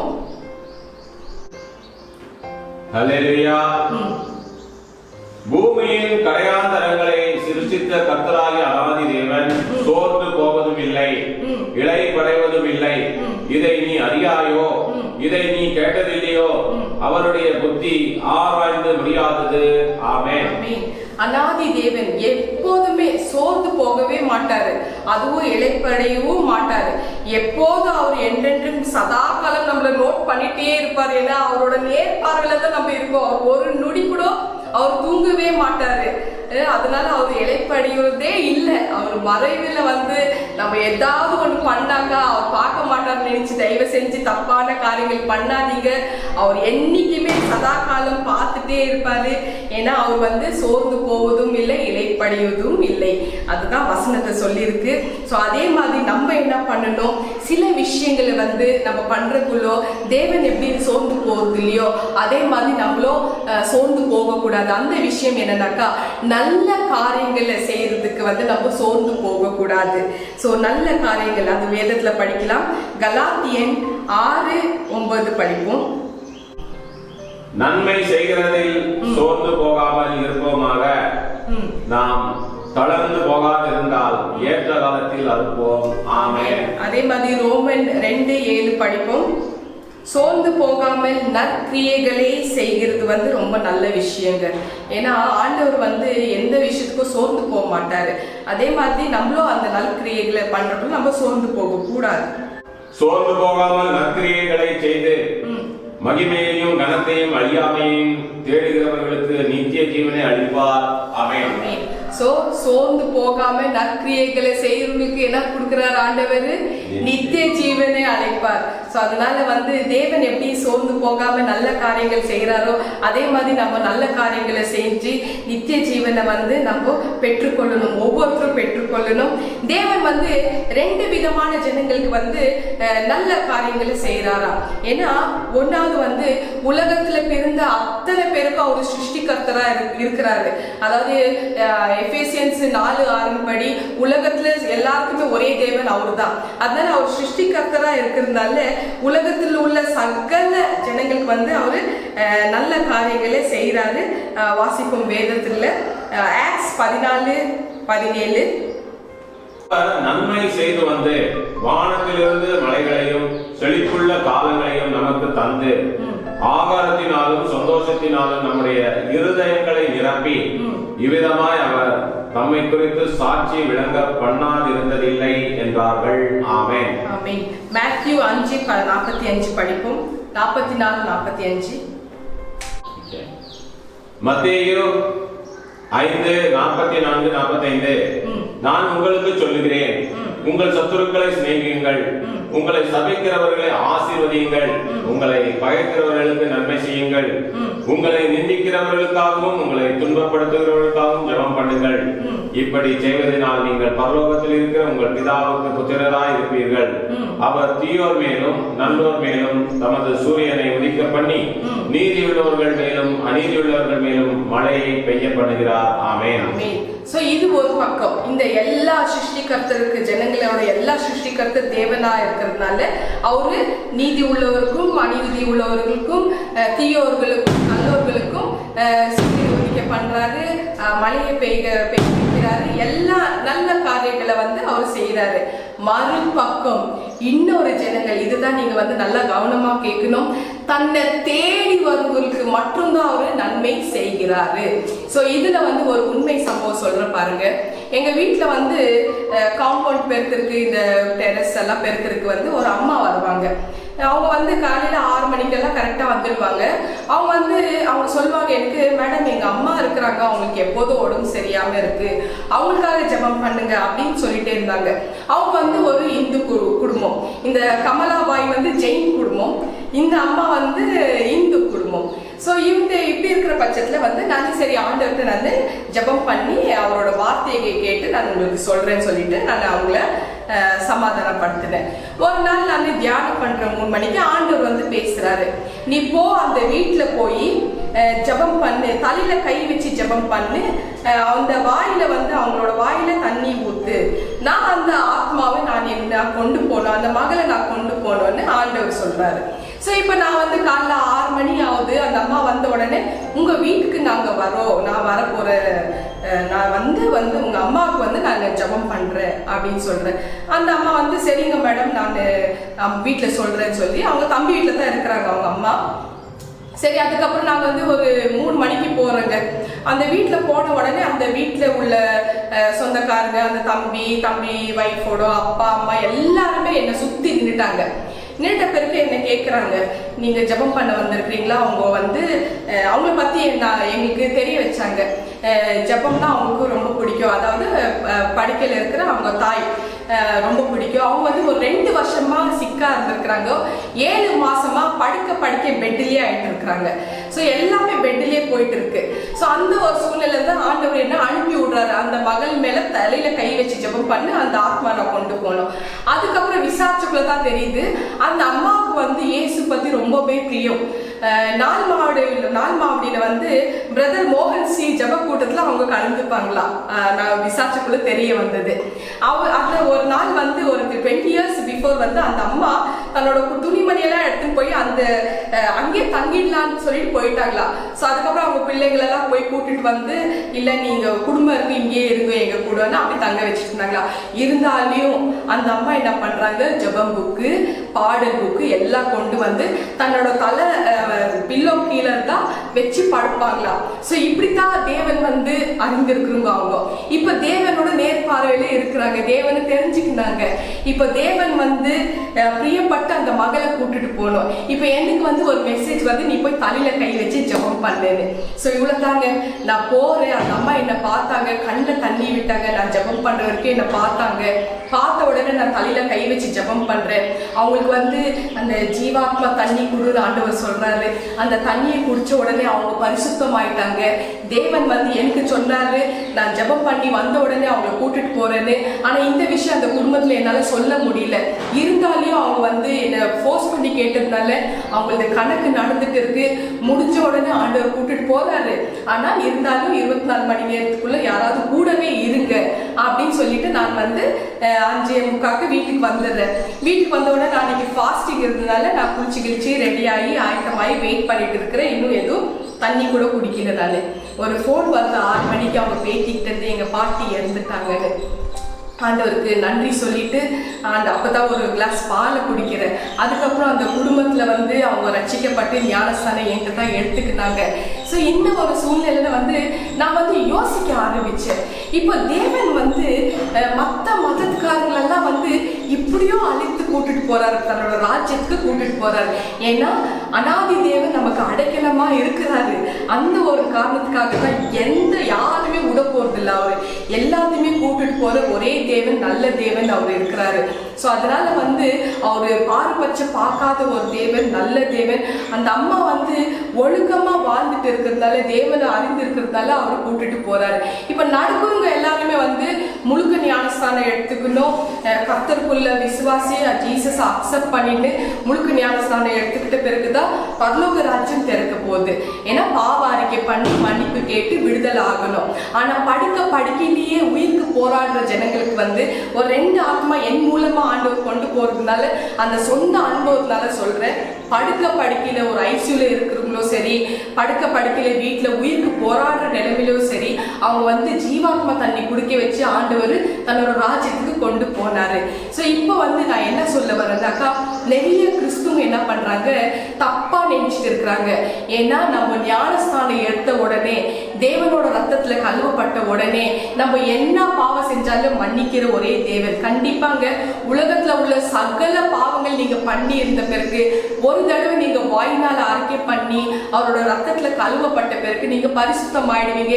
உங்களுக்கு நிச்சயமாக மன்னிப்பு உண்டு, உங்களுக்கு நிச்சயமா பரலோக ராஜ்யம் திறந்தே இருக்கும். ஆனா சில ஜனங்கள் என்ன பண்றாங்க, இது ஒரு அட்வான்டேஜா எடுத்துட்டு ஞானஸ்தானம் எடுத்து சிலர் வந்து தவறான வழியில அதுவும் வேசித்தனம் பண்ணி பொழிக்கிற கூட்டங்களும் உண்டு. அது என்கிட்டே வந்திருக்கிறாங்க. நான் தான் அவங்களுக்கு வந்து ஞானஸ்தானமும் கொடுத்துருக்கிறேன். ஞானஸ்தானம் கொடுத்த பிறகும் அவங்க போய் தவறான வழியில வந்து பொழைக்கிறாங்க. இப்படி இருக்க சூழ்நிலையில கண்டிப்பா அவங்களுக்கு நிச்சயமா மன்னிப்பு கிடையாதுங்க. ஏன்னா ஒருத்தர் ஒரு பெரிய டைரக்டர் வந்தாரு. அவர் வந்து உட்கார்ந்ததுக்குள்ள எனக்கு வந்து அவர் அப்படி இப்படி நல்லா பேசினாரு.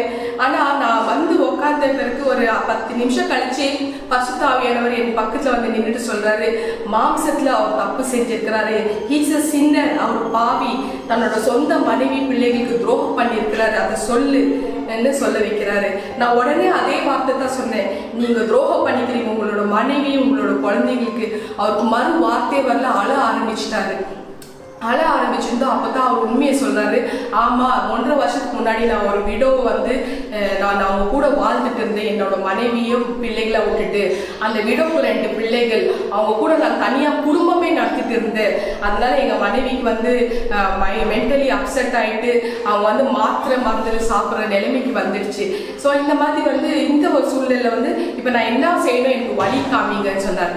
ஒரே ஒரு வழி, உங்களுக்கு வந்து பாவ அறிக்கை பண்ணி விடுதலை ஆயிடுங்க. எங்க சபையில தான் அவங்க வந்து ஞானஸ்தானம் எடுத்துக்கினாங்க, பாவ அறிக்கை பண்ணி விடுதலை ஆயிட்டாங்க. ஆனாலும் அவர் வந்து இப்போ வந்து தவறான வழியில தான் போயிட்டு இருக்கிறாப்புல. இதே மாதிரி ஒரு குடும்பமும் வந்தது. ஒரு பெண், அவங்களுக்கு 2 பசங்க. அவங்களும் சரி அதே மாதிரி தான் நான் வந்து பாவத்திலிருந்து விடுதலை ஆயிடுங்கன்னு சொல்லிட்டு அவங்களுக்கு வந்து ரட்சிப்புக்குள்ள கொண்டு வந்தேன். ஆனாலும் அந்த பெண் வந்து இப்போ வரைக்கும் தவறான வழியில தான் போயிட்டு இருக்கிறாங்க. நான் ஒண்ணு சொல்ற பாருங்க, ஞானஸ்தானம் எடுத்து பாவ அறிக்கை பண்ணிட்டு பிறகு பழைய பாவங்கள் நீங்க செய்யக்கூடாது. அதுக்கு வந்து மன்னிப்பே கிடையாது. பரலோக ராஜ்யம் உங்களுக்கு க்ளோஸ் ஆயிடும். ஏன்னா வேத வசனத்தை உள்ளதான் நம்ம நம்பணும். அதாவது என்னன்னாக்கா, வேதத்தின் படி வந்து நம்பர்ஸ் 15ஆம் அதிகாரம் 30ஆம் வசனம். என்னாகமம் 15:30. அல்லேலூயா. அன்றியும் தேசத்திலே பிறந்தவர்கள் ஆகிலும் அந்நியர்களில் ஆகிலும் எவனாவது துணிகரமாய் யாதொன்றை செய்தால் அவன் கர்த்தரை நிந்திக்கிறான். அந்த ஆத்மா தன் ஜனத்தாரில் இராதபடிக்கு அறுப்புண்டு போக வேண்டும். ஆமென். துணிகரமான பாவத்துக்கு மன்னிப்பே கிடையாது. அது கர்த்தரை நிந்திக்கிற மாதிரி.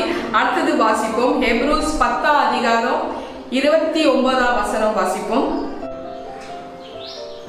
எபிரேயர் 10:29. அல்லேலூயா. தேவனுடைய குமாரனை காலின் கீழ் விதித்து தன்னை பரிசுத்தம் செய்த உடன்படிக்கையின் இரத்தத்தை அசுத்தம் என்றெண்ணி கிருபையின் ஆவியை நிந்திக்கிறவன் எவ்வளவு கொடிதான ஆக்கினைக்கு பாத்திரவனாய் இருப்பான் என்பதை யோசித்து பாருங்கள். ஆமென். இதுதாங்க பதில். அவங்களுக்கு மன்னிப்பே கிடையாது. துணிகரமான பாவத்துக்கு மன்னிப்பே கிடையாது.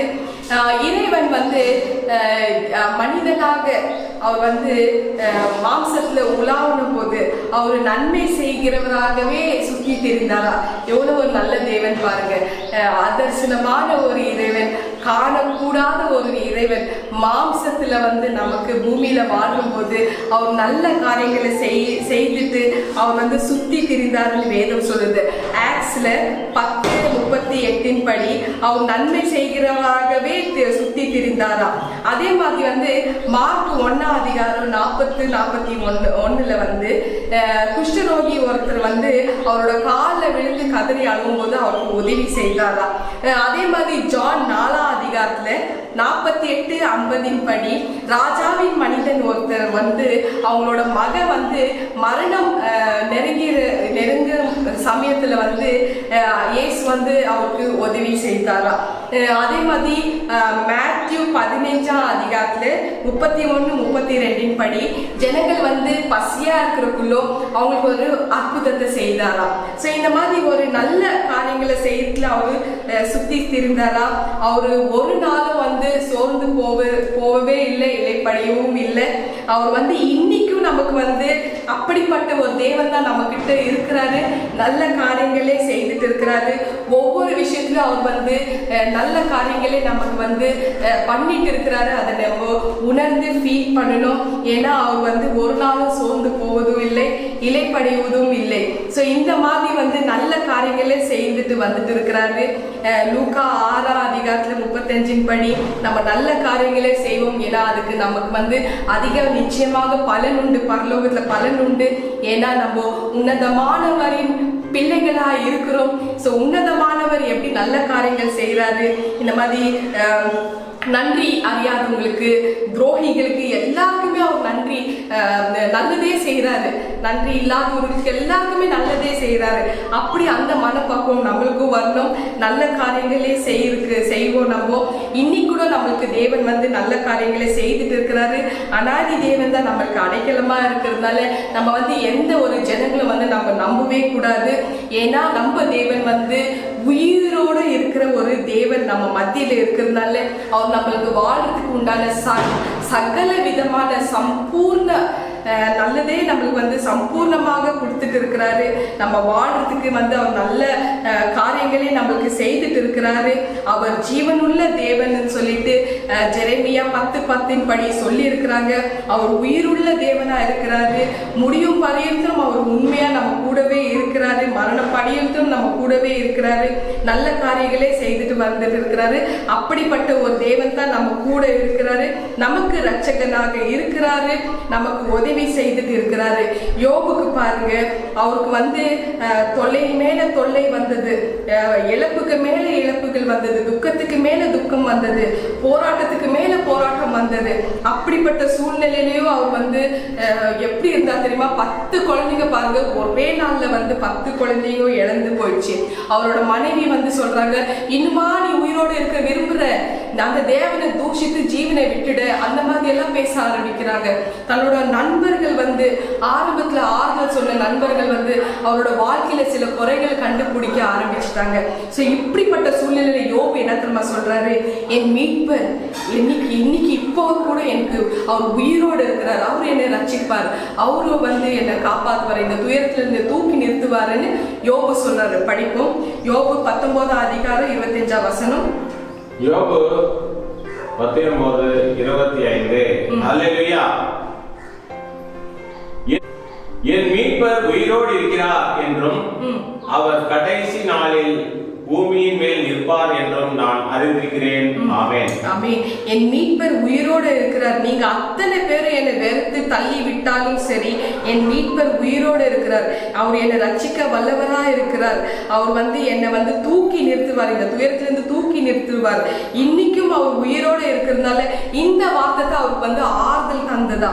சோ எவ்வளவு பெரிய தேவன் பாருங்க. இப்ப வரைக்கும் நமக்கு வந்து உதவி செய்ய நம்மளோட மீட்பர் தான் உயிரோடு இருக்கிறார். அதாவது அனாதி தேவன் தான் அடைக்கலமா இருந்து அவர் நம்மளுக்கு காக்க வல்லவரா இருக்கிறார். அது மட்டும் ஒரு நாளும் யாரும் மறந்துடாதீங்க. அதனால ஜனங்களை யாரும் நம்பாதீங்க. இந்த நாட்களிலே ஆண்டவர் வந்து நமக்கு என்ன தந்திருக்கிறார் தெரியுமா? இந்த நாட்களிலே ஆண்டவர் நம்ம வந்து காணும் நாட்களாகவே நம்மளுக்கு தந்திருக்கிறதுனால நம்ம ஆண்டவரை காண முடியும். ஏன்னா அவரு உயிரோடு இருக்கிறார். என்னோட சொந்த அனுபவத்தை தான் சொல்றேன். அவர் உயிரோடு இருக்கிறாரு. ஒவ்வொரு நொடியும் அவரோட பிரசன்ஸ் எப்போதும் இருக்கும், என்றென்றைக்கும் இருக்கும். காணும் நாட்களாகவே ஆண்டவர் நமக்கு தந்திருக்கிறதுனால எல்லாருமே காண முடியும். இந்த துயரத்துல இருந்து நம்மளை வந்து தாங்குவாரு, தூக்குவாரு. இதை வந்து நிரூபிக்கத்தான் தேவன் வந்து எல்லா அற்புதங்களை வந்து செய்து முடித்தாரு. நாளைக்கு கிடையாதுங்க, இன்னைக்கு அவர் வந்து அற்புதங்களை செய்வாரு. ஏன்னா அவர் உயிரோடு இருக்கிறாரு. ஜான் 3:2 படி நம்ம வந்து அவர் சொல்றாரு பாருங்க, பிரியமானவனே பிரியமானவனே, உன் ஆத்மா வாழ்றது போல நீ வந்து சகலவற்றையும் ஆழ்ந்து வாழ்மான்னு சொல்றாரு. சோ எல்லாமே நம்ம வாழ்றதுக்காக தான் ஆண்டவர் வந்து நமக்கு கொடுத்திருக்கிறாரு. அதே நேரத்துல வந்து நம்ம அனுபவிக்கிறதுக்காக நம்ம வாழணும். சகல விதமான சம்பூர்ணமா நம்மளுக்கு கொடுத்திருக்கிறாரு நம்ம அனுபவிக்கிறதுக்காக.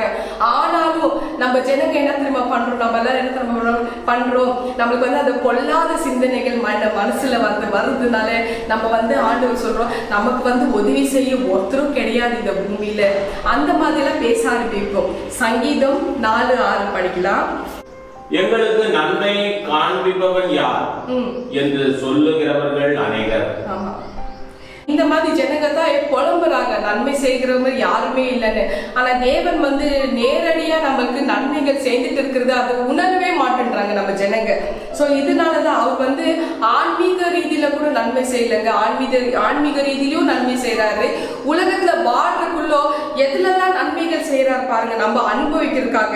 டியூட்டரானமி 33:9 வசனம் படிப்போம்.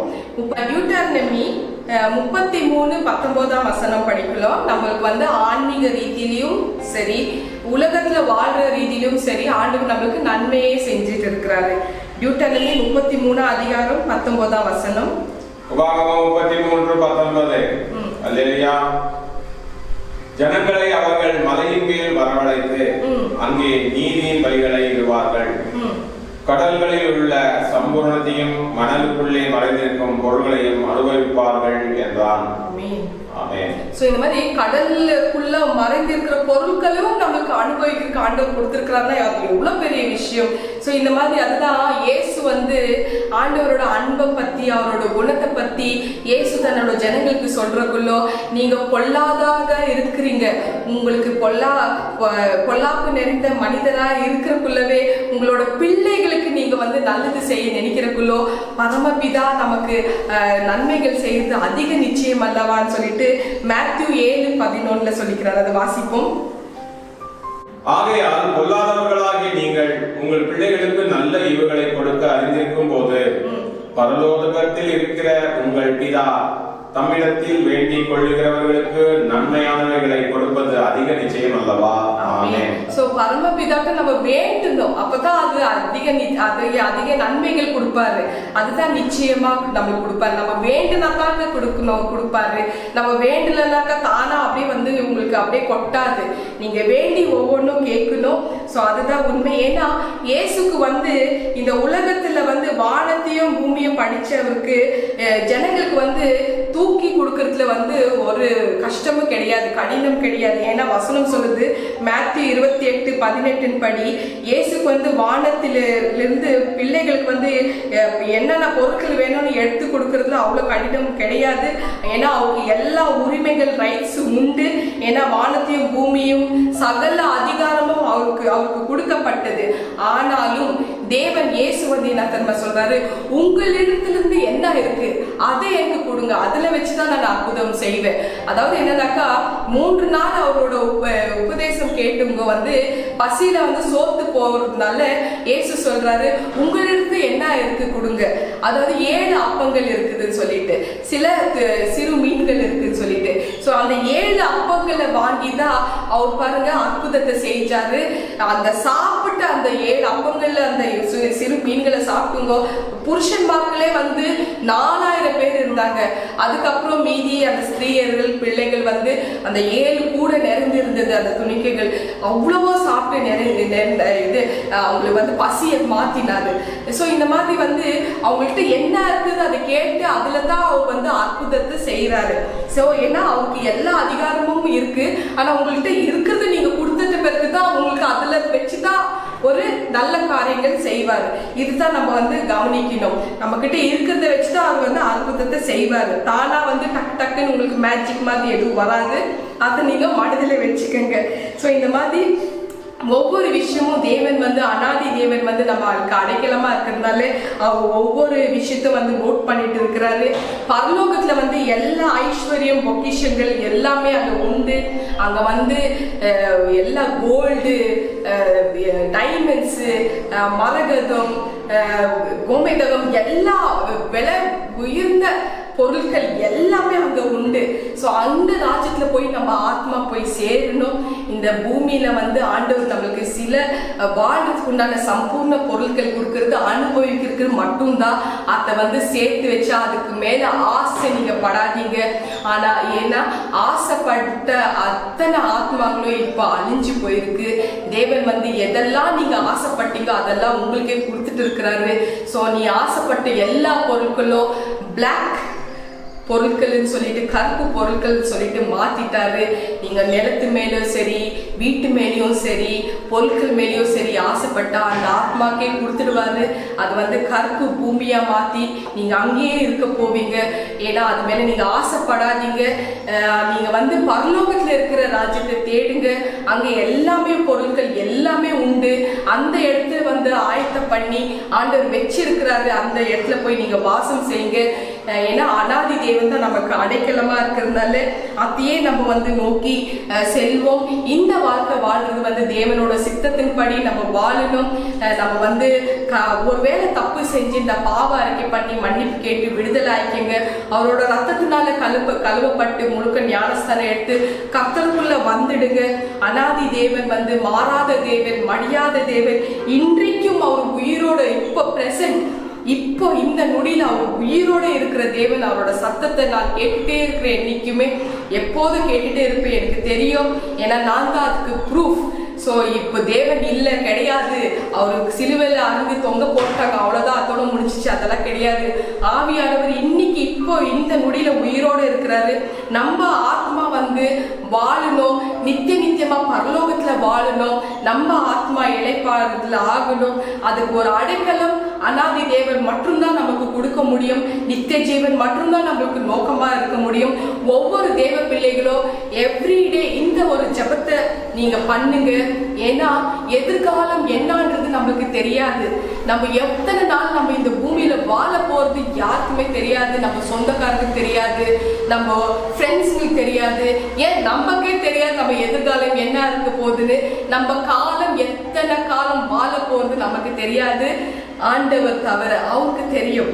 அதனால நீங்க வந்து ஒவ்வொரு நாளும் சொல்லுங்க, ஆண்டவரே என்னோட காலம் வந்து உங்க கையில நான் கொடுத்துருக்கிறேன். உங்களுக்கு தெரியும் நான் எப்படி இருக்க போறேன், என்ன பண்ண போறேன், அடுத்தது என்னோட ஃபியூச்சர் எப்படி இருக்க போகுதுன்னு அது உங்களுக்கு மட்டும் தான் தெரியும். ஆனா ஆண்டவரே நான் இந்த காலத்துல நான் வாழ்ந்துட்டு இருக்கிறேன். இந்த வாழ்க்கை வாழ்றதுக்குள்ளோ எனக்கு சில சத்ருக்கள் இருக்கிறாங்க.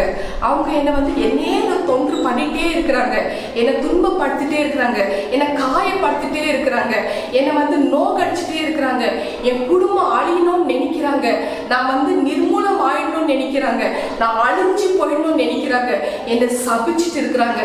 சத்ருக்கிட்ட இருந்து என்னை இந்த துன்பப்படுத்துறதுல இருந்து என்னை நீங்க விடுதலாக்கி என்னை காப்பாத்துங்க. என்னோட ஆத்மாவை நீங்க காப்பாத்துங்க. எங்களுக்கு இந்த தொந்தரே எங்களுக்கு வரக்கூடாதுன்னு ஒவ்வொருத்தரையும் நீங்க வந்து தேவன் கிட்ட மன்றாடி கேளுங்க. அவர்கிட்ட ஒப்படைங்க, உங்களோட வாழ்க்கையை ஒப்படைங்க. அவரு காப்பாத்துவாரு. ஏன்னா அவர் வந்து உங்களை காப்பாத்த விரும்புறாரு. அப்படி காப்பாத்த விரும்புறக்குள்ளோ நீங்க கேட்டு அவருக்கு வந்து நீங்க டிமாண்ட் போடணும், என்னை காப்பாத்துங்கன்னு. எனக்கு அடைக்கலமா நீங்க இருந்துதான் ஆகணும். நீங்க கமெண்ட் பண்ணுங்க. அவர் கண்டிப்பா அவர் நிச்சயமா அவர் செய்ய வல்லவரா இருக்கிறார். அதனால நம்ம பிரார்த்தனை பண்ணணும், கேட்கணும், சொல்லணும் அவருக்கு. வசனத்தை படிப்போம். சங்கீதம் 31:15. என் காலங்கள் உமது கரத்தில் இருக்கிறது, என் சத்துருக்களின் கைக்கும் என்னை துன்பப்படுத்துகிறவர்களின் கைக்கும் என்னை தப்புவியும். ஆமென். ஆமென். சோ இதுதாங்க என்னோட எனிமீஸ் கிட்ட இருந்து, என்னை துன்பப்படுத்துறவங்கள்ட்ட இருந்து தயவு செஞ்சு ஆண்டவரே என்னை தப்ப வச்சிடுங்க. ஏன்னா இந்த காலம் நான் வாழ்ந்துட்டு இருக்கிற காலம் எனக்கு என்னன்னு தெரியும். ஆனா என்னோட ஃபியூச்சர் காலம் வந்து எதிர்காலம் என்னன்றது எனக்கு தெரியாது. அது நீங்க பாத்துக்கங்க. ஆனா நான் இப்ப இருக்கிறக்குள்ள என்ன நீங்க காப்பாத்துங்க, என்ன பாதுகாப்பு கொடுங்க. அதுதான் நம்ம வந்து அனாதி தேவன் நம்மளுக்கு அடைக்கலமா இருக்கிறதுனால அவரை நம்ம கேட்கணும். சோ இந்த அனாதி தேவன் வந்து உங்களோட நித்தியமா கூட வராரு. உங்களோட மரண பரியந்தம் அவர் தான் இருக்க போறாரு. இந்த பூமியில மட்டுமே கிடையாதுங்க. நீங்க மரணம் அடைந்த பிறகு உங்களோட ஆத்மா வந்து ஒரு இடத்துக்கு போக போகுது, பரலோகத்துக்கு. அந்த இடத்துல கூட அவர் வந்து உங்களுக்கு அடைக்கலமாக இருக்க போறாரு. அவர் பாருபட்ச பார்க்காத ஒரு தேவன், உலகத்தின் சிருஷ்டிகர்த்தர், ஆல்மைட்டி காட், சர்வ வல்லமை உள்ள தேவன். எல்லாரும் அவரோட பிள்ளைகள் தான். அவங்க எப்படி நடந்துக்கிறாங்களோ தேவ சித்தத்தின்படி நடந்துக்கிறவங்க எல்லாருக்குமே அடைக்கலம் உண்டு, நிச்சயமாக உண்டு. அன்பின் பரலோக தந்தையே, அப்பா ஆண்டவரே, இந்த நல்ல வார்த்தையை கொண்டு நீங்க எங்களோட பேசினதுக்காக நன்றி அப்பா. அனாதி தேவனே உன் அடைக்கலம். ஆண்டவரே இந்த தலைப்பு எங்களுக்கு ஆண்டவரே ரொம்ப பிடிச்சிருந்தது. நீங்க விவரமா எங்களுக்கு சொல்லி கொடுத்ததுக்காக நன்றி அப்பா. என்றென்றைக்கும் எங்களுக்கு அடைக்கலமாக நீங்க மட்டுமே இருக்கணும் ராஜா. எங்களுக்கு வந்து ஜனங்களோட அடைக்கலம் வேண்டாம், ஆதரவு வேண்டாம், எதுவுமே வேண்டாம். ஆண்டவரே நாங்க வாழக்கூடிய வாழ்க்கையில என்னென்ன வாழணும், எப்படியெல்லாம் நாங்க அனுபவிக்கணும் நீங்க சொல்லி கொடுத்துருக்கீங்க. அதை வாழ்ந்த வாழ்க்கை நல்ல முறையான வாழ்க்கை வாழ்ந்து நாங்க அனுபவிச்சுட்டு ஆண்டவரே நாங்க மரணம் அடைந்தக்குள்ளோம். ஆண்டவரே எங்களோட ஆத்மா உங்களோட இடத்துல வந்து போய் சேரணும். அங்க எங்களுக்கு நீங்க அடைக்கலமா இருக்க போறதுக்காக உங்களுக்கு நன்றி ராஜா. கொடான கோடி நன்றி. தொடர்ந்து எங்களை ஆத்மாவை நீங்க பாதுகாப்பு பண்றதுக்காக நன்றி அப்பா. இந்த ஒரு வாழ்க்கையிலே ஆண்டவரே இந்த அந்தகார சக்திகள், பொல்லாத சிந்தனைகள், பிசாசுகளால தாக்கப்படுற எந்த ஒரு கெட்ட காரியங்கள், கரைப்படுத்தும் எந்த ஒரு கெட்ட எண்ணங்கள் எங்களுக்குள்ள வரவே கூடாது ஆண்டவரே. எங்களை மீண்டும் மேலும் மேலும் எங்களை பரிசுத்தம் ஆக்கிட்டே வரணும் ராஜா. பரிசுத்த ஆவியானவரே தொடர்ந்து எங்களை நீங்க வழி நடத்த போறதுக்காக நன்றி அப்பா. உங்களோட ஆலோசனை கொண்டு எங்களை நீங்க வழி நடத்த போறதுக்காக நன்றி அப்பா. எங்களோட நீங்க குடியிருக்கணும் ராஜா, வாசம் பண்ணணும் ராஜா. என்னில் பாதி நீங்க வாழ்ந்துட்டு இருக்கணும் ஆண்டவரே. எனக்கு நல்ல வழிகளை நீங்க காட்ட போறதுக்காக உங்களுக்கு கொடான கோடி நன்றி அப்பா. இந்த ஜெபத்துல யாரெல்லாம் கலந்துக்கிறாங்களோ அவங்களுக்கு எல்லாரும் நீங்க பேர் பேராக ஆசீர்வதித்து ஆவியானவரே நீங்க பேசுங்க ஆண்டவரே, நீங்க வழி நடத்துங்கள் ஆண்டவரே. எங்கள் ஆண்டவராகிய இயேசு கிறிஸ்து நாமத்தினால் ஜெபிக்கிறேன் என் ஜீவனுள்ள நல்ல பிதாவே. ஆமென், ஆமென், ஆமென். என் ஆத்மாவை கர்த்தரை ஸ்தோத்ரி, என் முழு உள்ளமே அவருடைய பரிசுத்த நாமத்தை ஸ்தோத்ரி. என் ஆத்மாவை கர்த்தரை ஸ்தோத்ரி, கர்த்தர் செய்த சகல உபகாரங்கள் மறவாதே. ஆமென், ஆமென், ஆமென். இயேசுவின் ரத்தம் ஜெயம், இயேசுவின் ரத்தம் ஜெயம், இயேசுவின் கல்வாரி ரத்தம் ஜெயம். இயேசுவின் நாமத்தினால் ஜெபிக்கிறேன் என் ஜீவனுள்ள நல்ல பிதாவே. ஆமென், ஆமென், ஆமென். நம் கர்த்தராகிய இயேசு கிறிஸ்துவின் கிருபையும் பிதாவாகிய தேவனுடைய அன்பும் பரிசுத்த ஆவியானவரின் அந்யோன்ய ஐக்கியமும் நாம் எல்லோரும் கூட சதா காலம் இருப்பதாக. ஆமென், ஆமென், ஆமென். எல்லா துதியும் கனமும் மகிமையும் கர்த்தருக்கே சொந்தம். Praise the Lord. Hallelujah. நாதி தேவன் உன் அடைக்கலமே, அவர் நித்திய புயங்கள் உன் ஆதாரமே. இந்த தேவன் என்றென்றும் உள்ள சதா காலமும் நமது தேவன். மரண பரியந்தம் நம்மை நடத்திடுவார், மரண பரியந்தம் நம்மை நடத்திடுவார்.